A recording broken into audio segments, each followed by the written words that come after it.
मायके में रोना धोना वर्सेस ससुराल में हंसना खेलना। माँ, चाचा, चाची, प्रशांत, ज्योति, कोई सुन रहा है? मुझे यहाँ से आने दो, यहाँ बहुत सर्दी है। खोल दो ये दरवाजा, खोल दो, खोल दो, मुझे बहुत सर्दी लग रही है, मेरी जान निकल रही है, खोल दो। पंक्ति अपने घर वालों से मिन्नतें कर रही थी तो वहीं दूसरी तरफ कैसे चिल्ला रही है? इसकी ये रोती हुई आवाज मुझे तो बड़ा सुकून देती है। बस तुझे ही नहीं बच्ची, ये आवाज तो मेरे भी कलेजे में ठंडक उतारती है।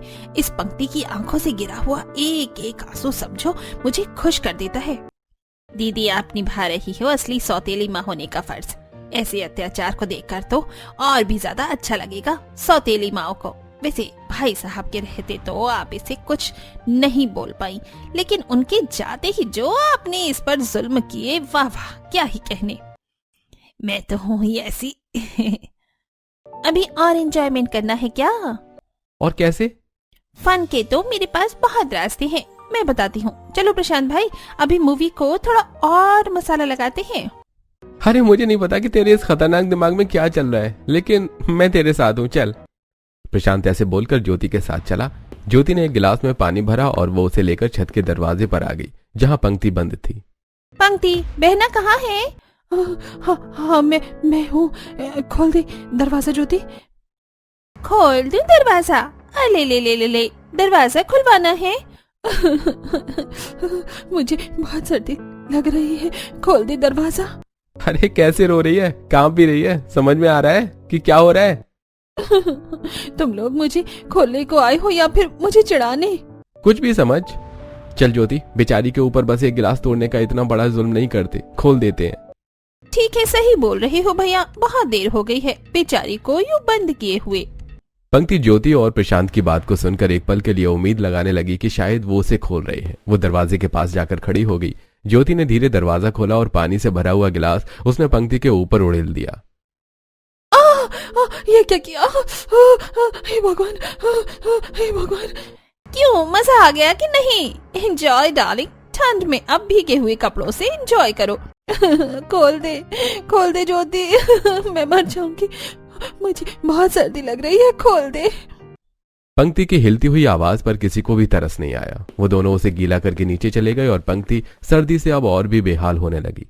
पंक्ति गायत्री की सौतेली बेटी थी। गायत्री एक अमीर औरत थी जिसका मायका बेहद ही अमीर था। पंक्ति के बाप ने पंक्ति की मां के गुजर जाने के बाद गायत्री से शादी कर ली थी, जिसे गायत्री को एक सौतेला भाई प्रशांत मिला।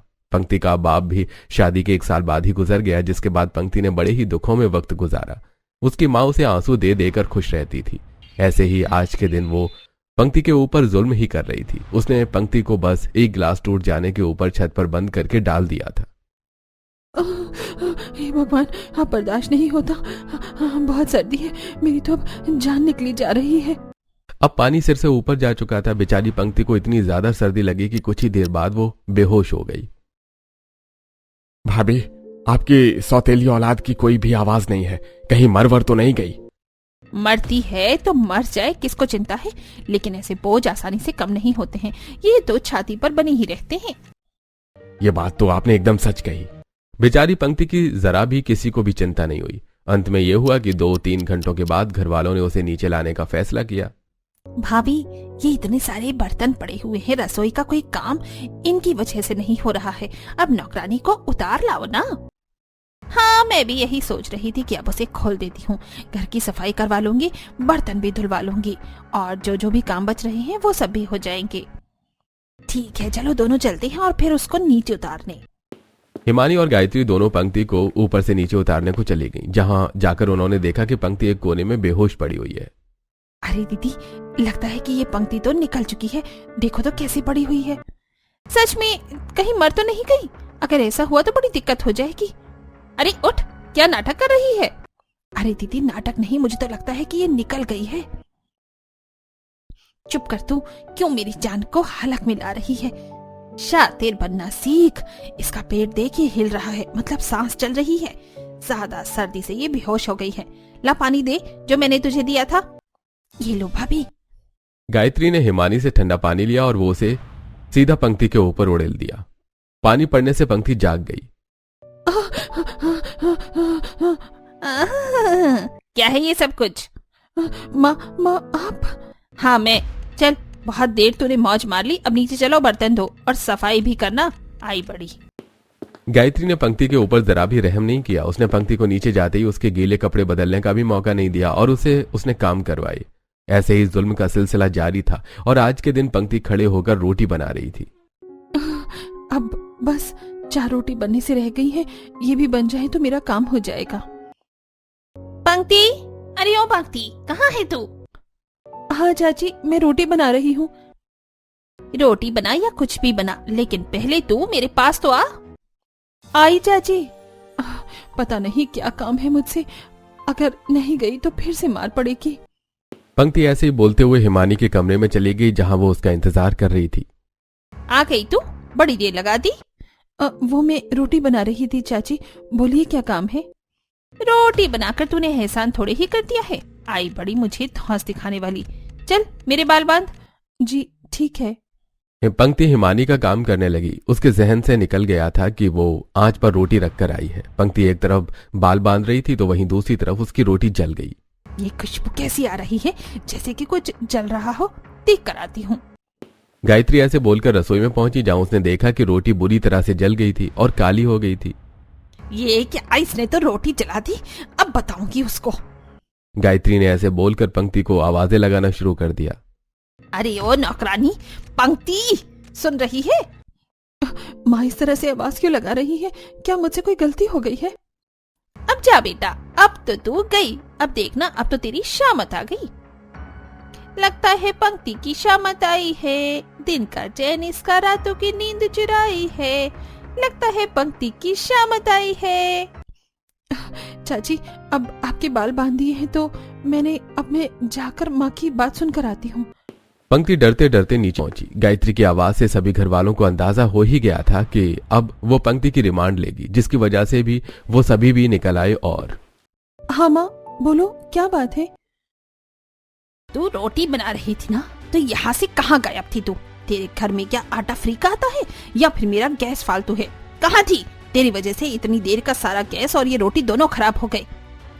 अब ये खाने लायक नहीं है। बोल, अब तेरा क्या किया जाए? माँ मुझे माफ कर दो, मैं चाची के बाल बांधने को चली गई थी, सच्ची माँ। तो मैंने क्या ये बोला था कि तू खाना पर ध्यान मत देना? अपना इल्जाम किसी दूसरे के ऊपर मत थोप, समझ आया? यहाँ कोई अक्ल का अंधा नहीं है, अब तुझे सजा मिलेगी। पंक्ति को उसकी सौतेली माँ एक से बढ़कर एक सख्त सजा देती थी। सजा का नाम सुनकर पंक्ति की रूह कांप गई और वो गायत्री के पैरों में गिर गई। माँ सच्ची में ये जली हुई रोटी मैं खा लूंगी, उससे तो फिर आपका आटा या कुछ और बेकार नहीं होगा ना? मैं सच्ची बोल रही हूँ, मैं खा लूंगी। अच्छा, तो तू हम लोगों को इनडायरेक्टली गरीब और बुरी कहना चाहती है। हमने तो नहीं कहा कि तू ये रोटी खा। हैं? भाभी देख रही हो इसके तेवर तुम? सब दिखाई दे रहा है मुझे, लेकिन अब इसकी अकल ठिकाना मांग रही है ये शायद। चल अभी तेरी इच्छाओं को पूरा करती हूँ। अब जब तुझे सजा मिलेगी ना, तो तेरे अंदर की जो ये अपने आप को महारानी समझने की गलतफहमी है, वो सारी की सारी निकल जाएगी। नहीं, मुझे सजा मत दो माँ, मुझे सजा मत दो। मैं कहना खुद को महारानी समझती हूँ, मैं तो एक इंसान होने से भी ज्यादा बदतर हूँ। मैं खुद को कुछ नहीं समझती हूँ। माँ मुझे माफ कर दो। माफी तो भगवान देते हैं, लेकिन मेरी यहाँ गलती की कोई माफी नहीं है, पता है ना? तैयार हो जा। माँ मैं तो बाहर से पॉपकॉर्न भी ले आई हूँ। बड़ी माँ, इसकी ना अच्छे से धुलाई करना, ऐसे ही देखकर दिल खुश हो जाए, ठीक है ना? I am waiting. अरे ला, मुझे भी दे पॉपकॉर्न, अभी तो शो शुरू होगा। माँ माफ कर दो ना माँ। चाचा जी, आप तो मेरे सगे ही चाचा हो, आप माँ को रोक दो ना, मुझे सजा ना दे। मैं वादा करती हूँ इस जली हुई रोटी को खा लूंगी, कहो तो दोनों वक्त भी यही खा लूंगी, बस मुझे सजा मत दो। अगर सजा का इतना ही डर है तो फिर गलती क्यों करती है? अब तो तू गई। गायत्री ने ऐसे बोलकर बड़ा वाला चाकू उठाया। चाकू को देखकर पंक्ति की हवा खराब हो गई। तूने चाकू क्यों निकाला है? अजी आज तो लगता है कि ये इसका किस्सा ही खत्म करने को है। मैं जा रही हूँ, मुझसे खून खराबा देखा नहीं जाता, मेरा दिल कमजोर है। भाभी चाकू क्यों निकाली हो? देवर जी, इसको सबक सिखाने को ही निकाला है। खास लड़की, चल अब तुझे मजा चखाती हूँ। नहीं माँ, मुझे माफ कर दो, आइंदा कुछ भी गलती नहीं करूंगी माँ, माफ कर दो ना। किसी को कुछ समझ नहीं आ रहा था कि गायत्री करने क्या वाली थी। गायत्री ने गैस चूल्हे पर चाकू को आंच से गर्म करना शुरू कर दिया। सभी बस खड़े होकर तमाशा देख रहे थे। जब चाकू गर्म हो गया तो गायत्री ने उसे उठाया और माफ कर दो ना माँ, माफ कर दो। अब माफी नहीं, अब तो बस सजा मिलेगी। ये ले। गायत्री ने ऐसे बोलकर पंक्ति की बाजू पर वो गर्म चाकू लगाना शुरू कर दिया। चाकू की गर्माहट से पंक्ति की चीख निकल गई, क्योंकि उसे झेलना आसान नहीं था। माँ ये बहुत गर्म है माँ। गर्म है ना, तो ये ले। पंक्ति बस चिल्लाती और गायत्री को उसके चीखें और दर्द भरी आवाज सुनकर बहुत ही अच्छा लग रहा था। ये हुई ना बात, इस आवाज को सुनने को ही तो दिल तरस रहा था। माँ मुझे छोड़ दो, जाने दो ना माँ। ऐसे कैसे, अभी तो और भी गर्म करना है। गायत्री ने ऐसे ही पंक्ति की सारी बाजुओं को गर्म चाकू से जला दिया और सभी खड़े होकर आराम से बस ये नजारा देखते रहे। ऐसे ही कुछ देर बाद चल अब बस बहुत हो गया, तेरे पास ज्यादा देर खड़े रहने को भी दिल नहीं करता है। अले ले ले, कैसी दर्द हो रहा है? कहो तो जली पर नमक छिड़क दूं। बाबा वाह माँ, आज का आपका टॉर्चर तो काफी यूनिक था। बस क्या ही बोलूं, एक पल के लिए तो लगा था कि आज बेचारी पंक्ति का खून हो जाएगा, लेकिन जब आपने चाकू को गर्म करके उसको दर्द दिया ना, तो ऐसा लगा जैसे कि बस क्या ही मिल गया हो सच्ची में। सारी जुल्मी सौतेली माँ एक तरफ और मैं एक तरफ। इतना तो जलवा है मेरा, इस पंक्ति को कभी सुकून की जिंदगी नहीं काटने दूंगी। एक दिन तुम देखना, ये आकर आत्महत्या करेगी। माँ कोई और लड़की हो तो अभी तक मर जाए, लेकिन इसको तो देखो, घेर का असर नहीं होता है। हाँ पता नहीं कैसे, वरना जो लोग चाहते हैं कि ये मर जाए उनका कोई नहीं मर रहा, और जो नहीं चाहते उनके बच्चे आत्महत्या कर रहे हैं।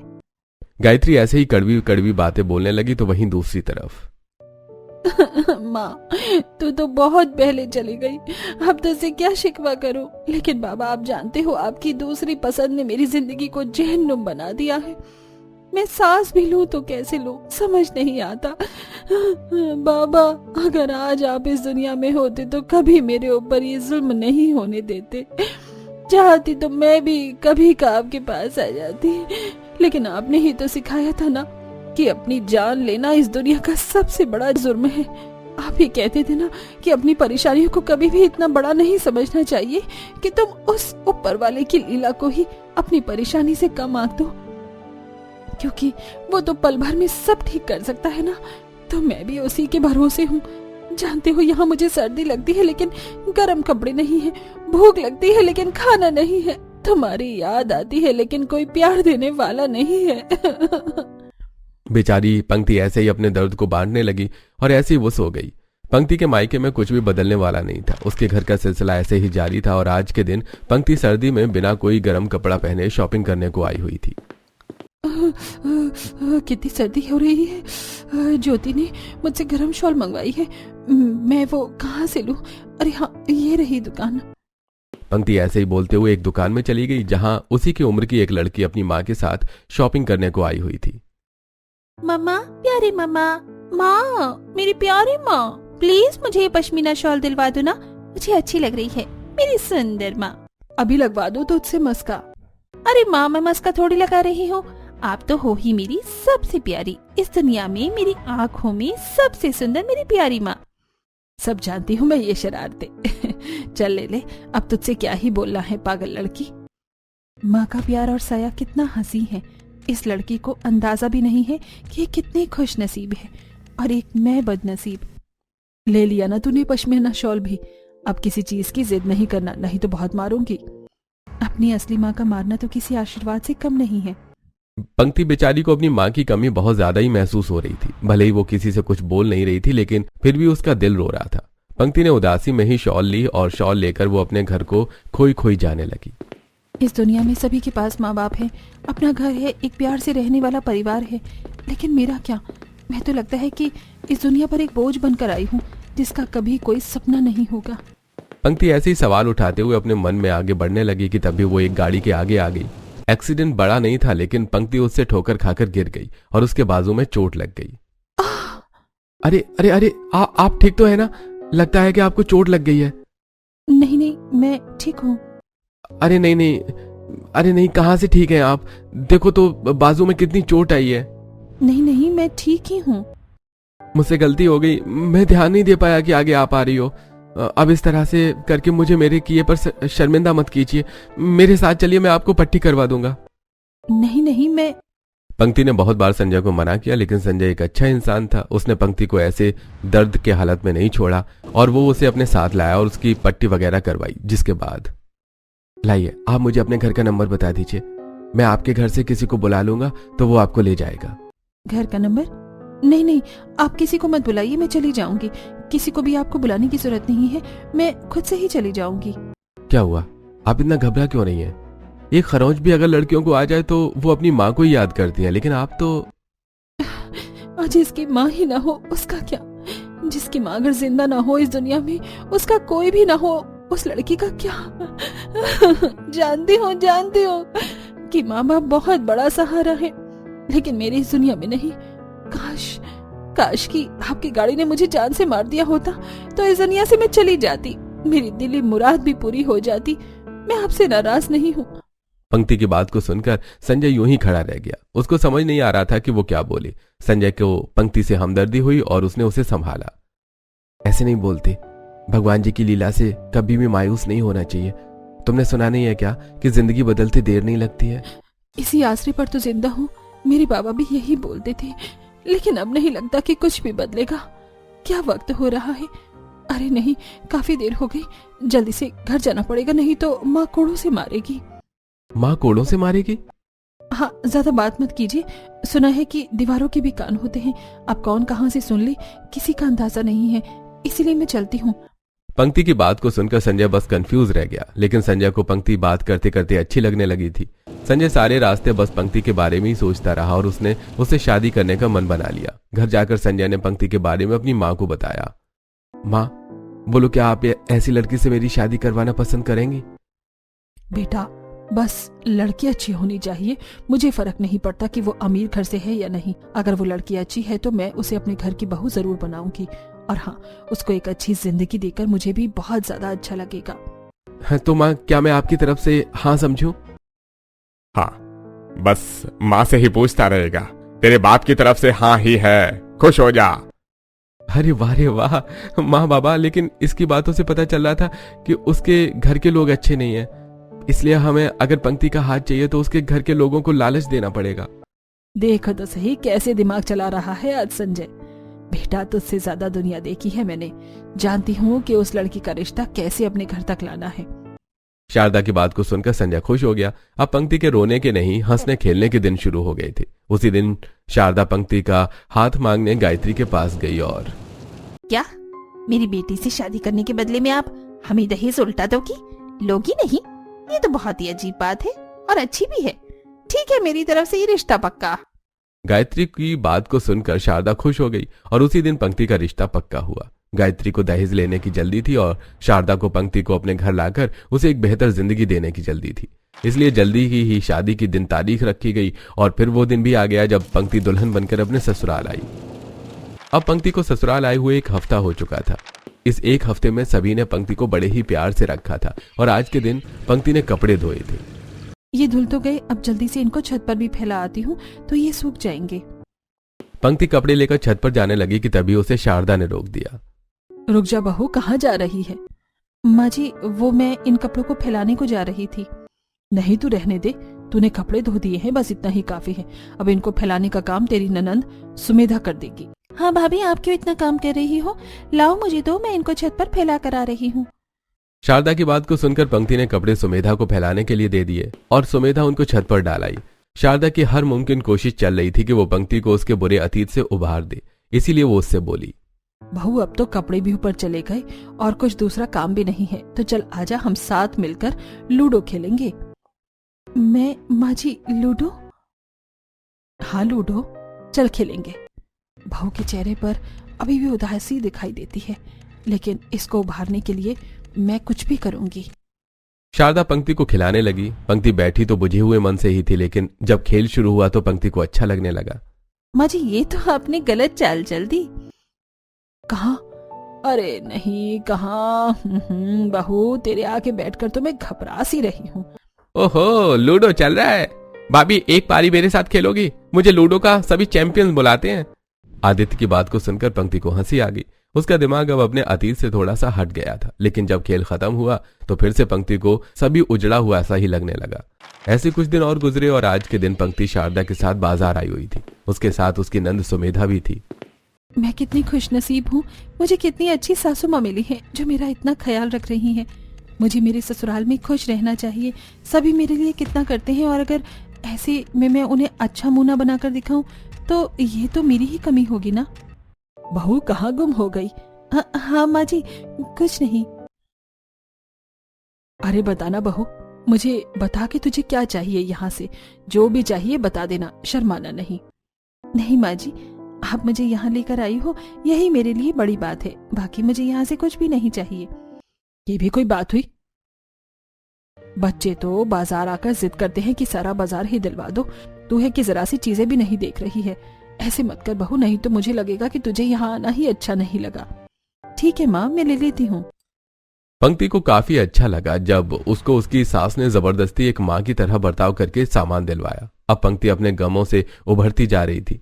ऐसे ही आज के दिन शारदा की 2 सहेलियां उसके घर आई हुई थी और पूरा परिवार उनके साथ ट्रुथ डेयर गेम खेलने लगी। खेलते खेलते पंक्ति की बारी आई।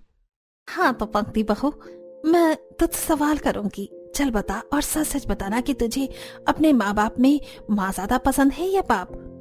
क्या? पंक्ति अपने मायके को भूल चुकी थी, लेकिन माधुरी को ऐसा बोलने पर पंक्ति का मुंह उतर गया। उसके दिमाग में मायके की बुरी यादें घूमने लगी। संजय ने यह सब नोट कर लिया कि तभी वो बात को बदलते हुए बोला, अरे अरे चलो बहुत हो गया ये खेल, अब तो मुझे बोरियत हो रही है। चलो हम कुछ फनी अंताक्षरी खेलते हैं। हाँ, ये खेल सही रहेगा। वैसे भी मैं बोर हो गई हूँ। तो सबसे पहले मैं गाऊंगी। मैं का करूँ राम मुझे बुढ़ा मिल गया, मैं का करूँ राम मुझे बुढ़ा मिल गया, आय हाय बुढ़ा मिल गया। मैं का करूँ राम मुझे बुढ़ा मिल गया। क्यों बहू?